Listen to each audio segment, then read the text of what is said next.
شروع اللہ کا نام لے کر جو بڑا مہربان نہایت رحم والا ہے۔ جو چیز آسمانوں میں ہے اور جو چیز زمین میں ہے سب اللہ کی تسبیح کرتی ہے۔ جو بادشاہ حقیقی ہے، پاک ہے، زبردست ہے، حکمت والا ہے۔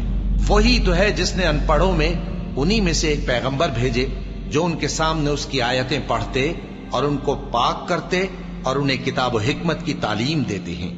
اور اس سے پہلے تو یہ لوگ کھلی گمراہی میں تھے، اور ان میں سے اور لوگوں کی طرف بھی ان کو بھیجا ہے جو ابھی ان مسلمانوں سے نہیں ملے، اور وہ غالب ہے، حکمت والا ہے۔ یہ اللہ کا فضل ہے، جسے چاہتا ہے عطا فرماتا ہے، اور اللہ بڑے فضل کا مالک ہے۔ جن لوگوں کو تورات کا حامل بنایا گیا پھر انہوں نے اس کے حامل ہونے کا حق ادا نہ کیا، ان کی مثال گدھے کی سی ہے جس پر بڑی بڑی کتابیں لدی ہوں۔ جو لوگ اللہ کی آیتوں کی تکذیب کرتے ہیں ان کی مثال بری ہے، اور اللہ ظالم لوگوں کو ہدایت نہیں دیتا۔ کہہ دو کہ اے یہود، اگر تم کو یہ دعویٰ ہو کہ تم ہی اللہ کے دوست ہو اور دوسرے لوگ نہیں، تو اگر تم سچے ہو تو ذرا موت کی آرزو تو کرو۔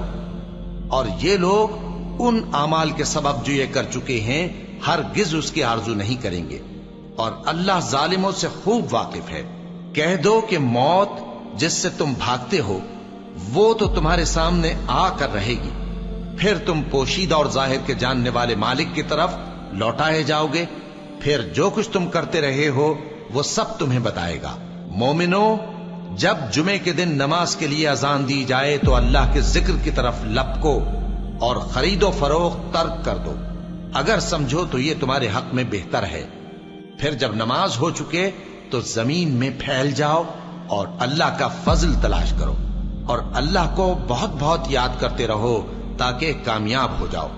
اور جب ان لوگوں نے سودا بکتا یا تماشا ہوتا دیکھا تو ادھر بھاگ لیے، اور اے نبی صلی اللہ علیہ وآلہ وسلم تمہیں خطبے میں کھڑا چھوڑ گئے۔ کہہ دو کہ جو چیز اللہ کے ہاں ہے وہ تماشے اور سودے سے کہیں بہتر ہے، اور اللہ سب سے بہتر رزق دینے والا ہے۔ اللہ اکبر، اللہ